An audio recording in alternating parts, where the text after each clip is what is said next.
Welcome back, fellow time travelers and story enthusiasts, to another episode of Shelf Indulgence, your monthly journey in the fascinating world of books. I'm Katie. And I'm Violet. Have you ever wished that you could step back in time, walk alongside historical figures, or witness some pivotal moments firsthand?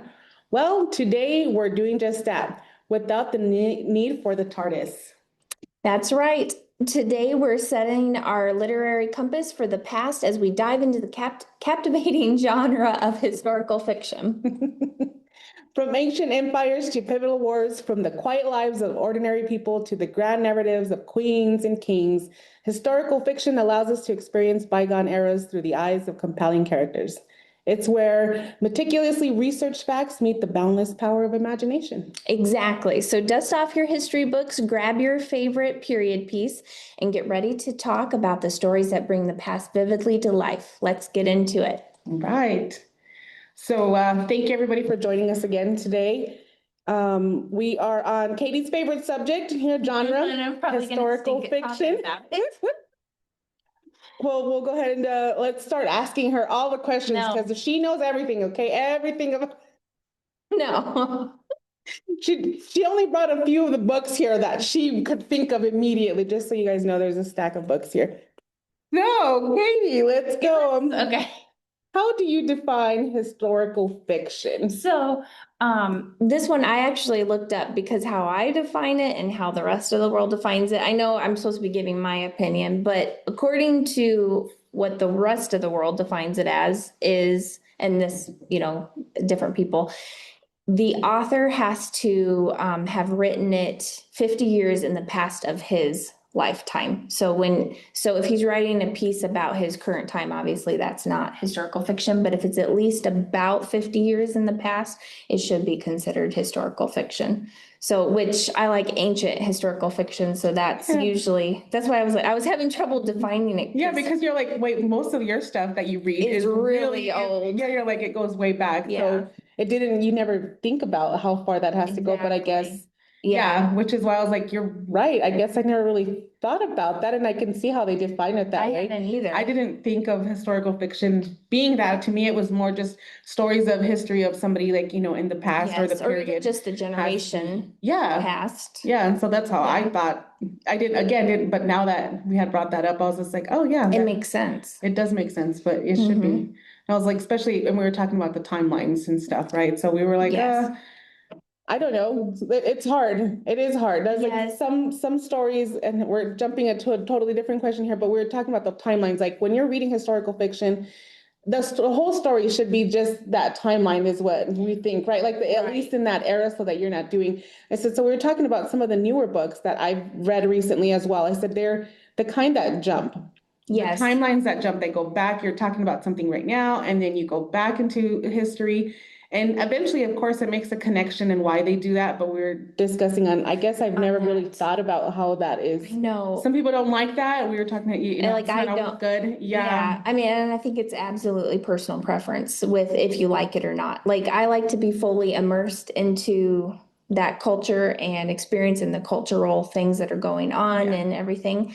And so it feels like a Band-Aid being ripped off when I get sucked right back into the modern world. And I don't know, for me, it bothers me, but that's a personal preference, I think. Yeah. And we had talked about too that a lot of times the authors don't notate what year you're in. So you're getting confused. You're going back and forth and you're like, am I in the present? Which if you just read a few pages, obviously you're going to know you're in the present. But then that's the problem. But still. Yeah, because then you're like reading and then you're like, oh wait, we're back on so-and-so because it takes you a minute to recap. And it is really like, again, it's reminding me of like, bringing you out from you're in the future and it throws you all the way into the past. And it's literally just sucking you in so fast that you get whiplash reading. That's what it feels like. It really is, because then you're trying to like get, again, your brain all wrapped up to like, okay, what character are we talking about, or who are we? Yes. What era? Yes, some of them do not do great with that jumping around. I don't mind it, and I've never really thought about them as historical fiction because I think I'm jumping around so much that I don't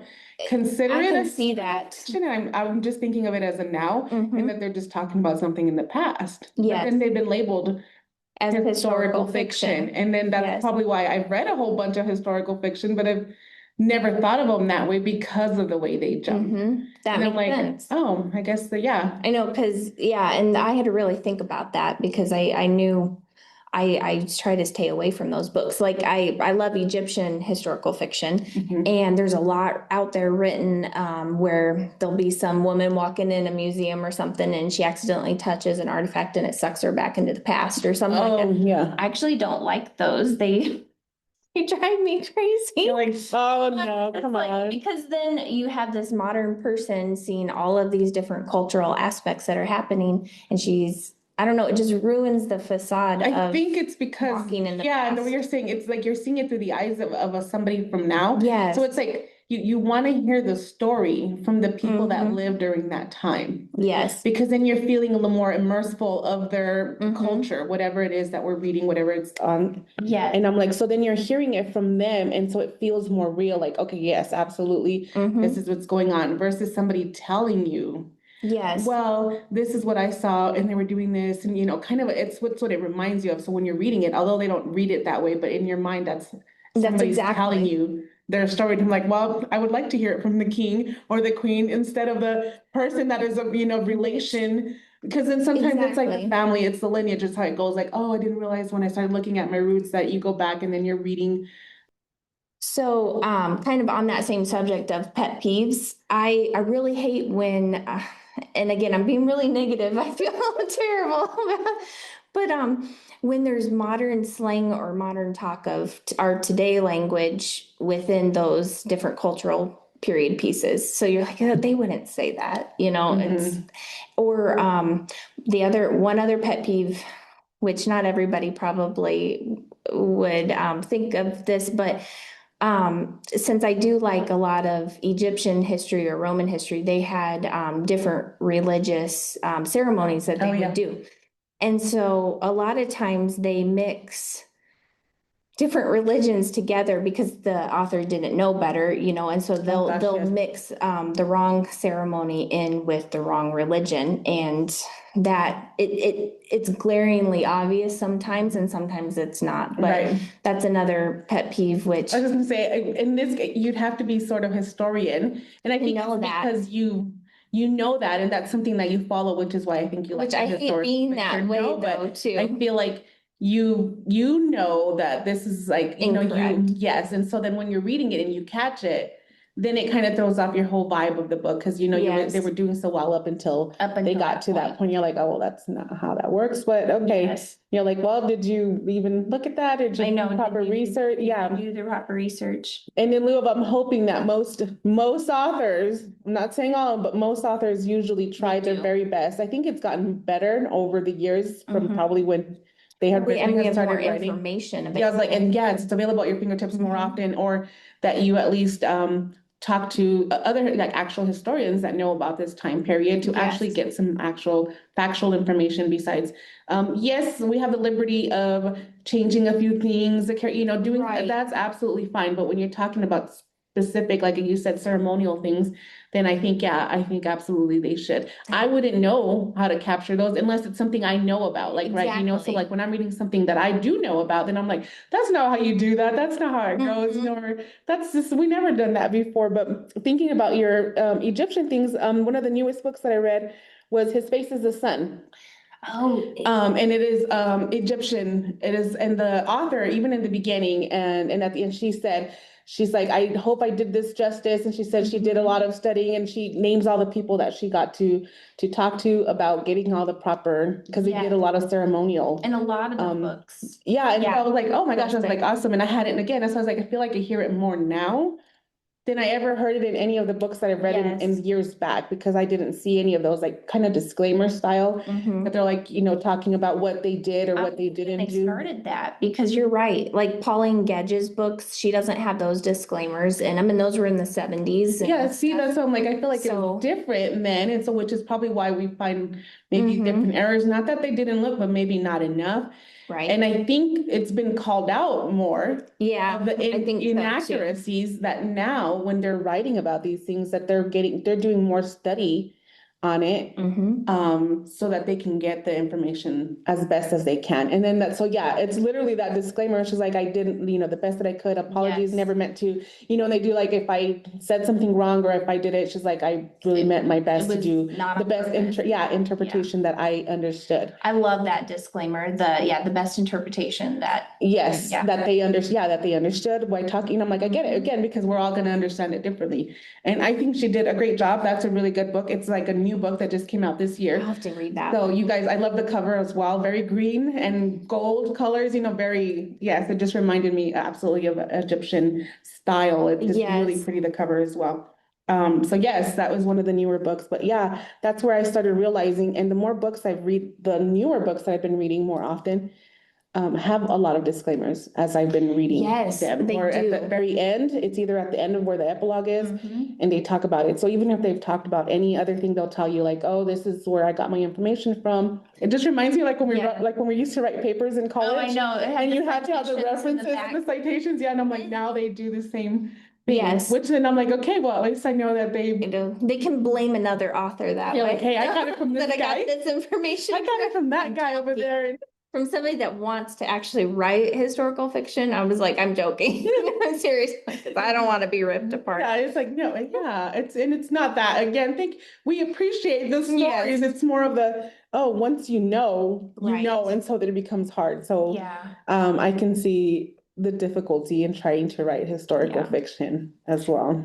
Another big thing with historical fiction is from whose point of view is it written? So is it the famous person, the king, the queen, the main focus? Is it from their perspective, or is it from a bystander, like a servant or a maid, or anybody, a best friend, something like that? What would be your opinion on that? I think if they did a good enough job, if the bystander was somebody super close, like in this case, like if you're talking about a servant, I feel sometimes servants they know, and they're everywhere because they're not seen, because they are servants, that they absolutely have that knowledge of what's happening behind the closed doors kind of a thing, right? And so if it's coming from like a perspective of that nature, that somebody who's really close to them, that they know even more than themselves, because they're in everybody's room per se, right? Right. So they knew exactly what was happening with the king. They knew exactly what was happening with the queen. So they have a little bit more. Yeah, like they have a little bit more. So then I'm like, okay, I'm more apt to do that. But if I'm hearing it from a third person that is not in that household, right, then I'm like, well, how do you know? Because then I'm like, you lived out here. How did you know? And I know eventually sometimes the stories, they show a connection of how it was passed down. But then again, here's where we come. I feel like you're being fed the story through the eyes of someone who wasn't even really there. It's like us finding letters, like when we find those letters and you're reading it through their, okay, at least you're reading it through their eyes. It was from them. That's different. You're reading a letter that they wrote, and so you're just interpreting what you thought happened in between. Then I'm like, okay, that's fine. But if you're telling, this has been passed down, and I told you about the letter, and then you told the other person about that, and that person's telling us the story, and I'm like, by this point, I'm sure the story has changed. The perspectives changed, because then everybody's putting out what they thought the letter meant or whatever it was. Right, all the intention is gone of the original writer. Yeah, absolutely. Exactly. I want to give you some time to talk about some of your books. I know it goes I think you had a few. Yes. Here.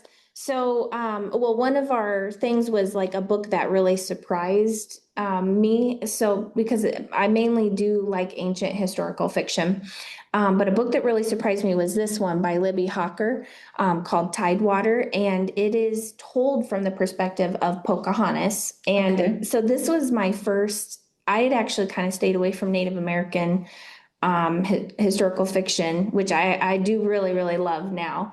But I had stayed away from it and didn't really like that era of the settlers and everybody coming in and taking over and stuff. And this book really changed my mind and made me do a lot of research. So it was a big surprise. And it was a departure for Libby Hawker, because she had done a bunch of, I don't know if you can see this or not, but she had done a bunch of Egyptian fiction prior to about Hatshepsut, the pharaoh, the female pharaoh, and her family, and then about Akhenaten, who was the pharaoh that He changed the art culture in Egypt, and he was a little bit insane. Him and Nefertiti, they went off into the desert and built this community out there, and there was a plague, and anyways, the whole entire city pretty much passed Most away. creative people insane. Yes, I was like, they've been that family.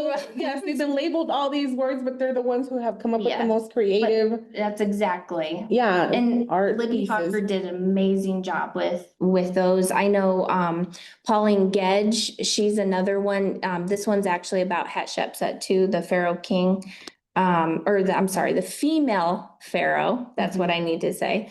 And again, I know I read a lot of Egyptian fiction, but this one is amazing. Michelle Moran writes all different historical fiction books, anywhere from ancient Egypt, Roman. This is the French Revolution, or I'm sorry, this one is the set in India, and it's about the India queen that gathered together all these warrior women, and she had her own little warrior women group that protected her. It was only female. Yeah, it is so good. Female protagonist. This specific book, The Rebel Queen by Michelle Moran, that one is amazing, and it gets into the India culture.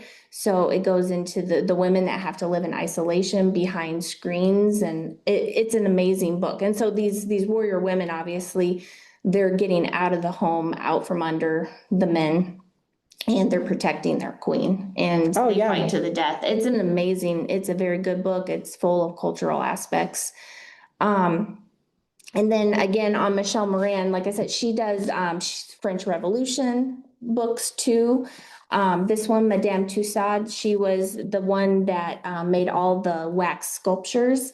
So she was depicting the French Revolution and what was going on in the palace. She actually worked, I believe, as a servant in the palace, and then she'd come back and and this is a real person in history too, and then she would create these wax figures. And she's very, very famous, and she came over to America too after the French Revolution, I believe, and then maybe back. See, those are the people that have the stories, the people that were watching and looking. Watching and looking, exactly. And so those are just a few of the authors: Libby Hawker, Michelle Moran, and Pauline Gedge.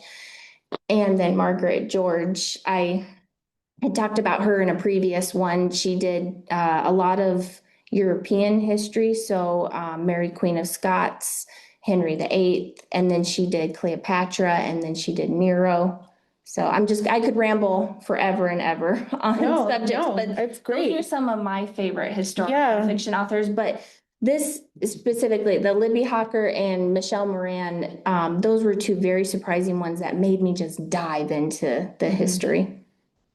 So I really enjoyed those a lot. Yeah, absolutely. That's what I love again. And this is why you want to read historical fiction, because if we don't ever actually get to travel to these other countries, these other places of the world that we know exist and are beautiful. I love to see the pictures and especially when they include them in their stories too. I do like to see when they do the maps or that inside of a book, because I'm just oh, now I can at least picture what they were talking about in the story and kind of give me a little map of what they were crossing or what area they were talking about. I think that is awesome. Or if they have any kind of a picture of something, some sort of a historical artifact or an idea of what they think it looks like, I think that's well, and then when the author can paint the picture, you get the smells off the sea, and or the certain flowers that are grown in that area, and you feel like you're walking that path that person walked. Yeah, where they do so good to describe it that you're like, I've never smelled it, but I feel like I can smell what it is. And you can see the paths, and because they build that map for you. Obviously, they'll put that in the book, but then they're building it through their words too, and you can just.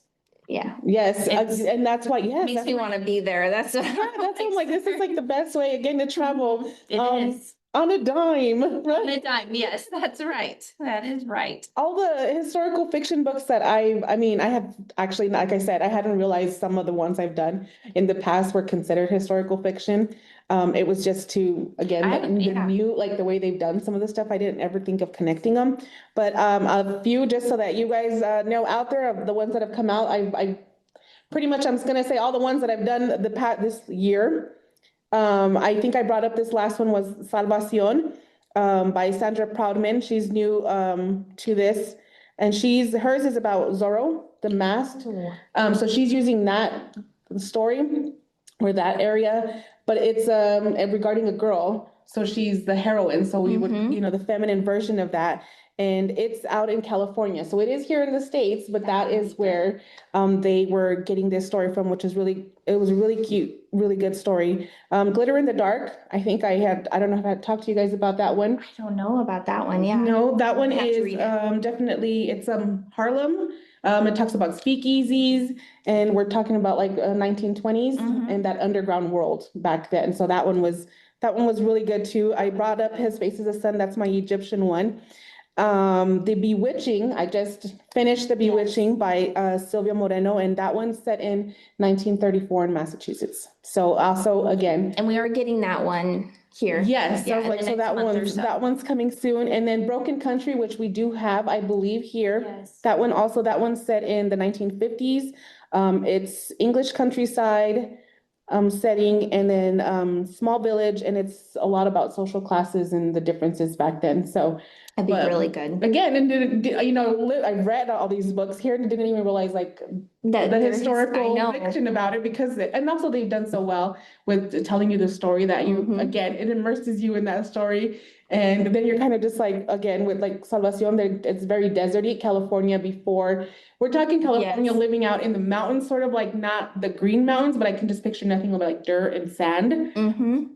And again, when they're talking about like the storm coming and that you had to like, and so you're kind of like that. Oh my gosh, I could just like, because I've been in a sandstorm, or you've been into dust storms, and you know sort of what those feel like, and so you're just like trying to cover your face. Yes. And just any other mentionable authors. I know we have Kristen Hanna. Yeah, she does a ton of those books, which I think everybody loves, especially The Women is one of the super popular ones that's going around. And Four Winds, that would be more set in this area with the Dust Bowl. That was a very good one. Another one, and I cannot remember the author, I apologize, but the Book Club for Troublesome Women, that's set in the 1960s, I believe. So it even goes into Kennedy being assassinated and just the different things that tumultuous things that were going on during that time, and then women's rights, and that one's a good one too, and we do have that one here. I want to say the author's last name is Bosnick, but I apologize, I didn't get that ahead of time. No, I think that's I was great. like, but this is what is your job, to go look up this stuff and research it and have fun. Yeah, absolutely. This is again historical fiction. It's going to let us travel on a dime here. And I know, I was like, I think that was pretty much most of my authors. Oh, Anthony, is it Dewar? Yes, Dewar, yes. Yes, okay. I was like, I always feel like I'm gonna mess up their last names.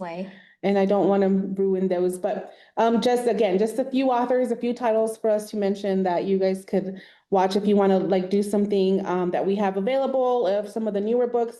We are getting there. I know it's hard to get all the books that get pushed out. There's just no way we can do that. But it's something you guys can even look up on Hoopla.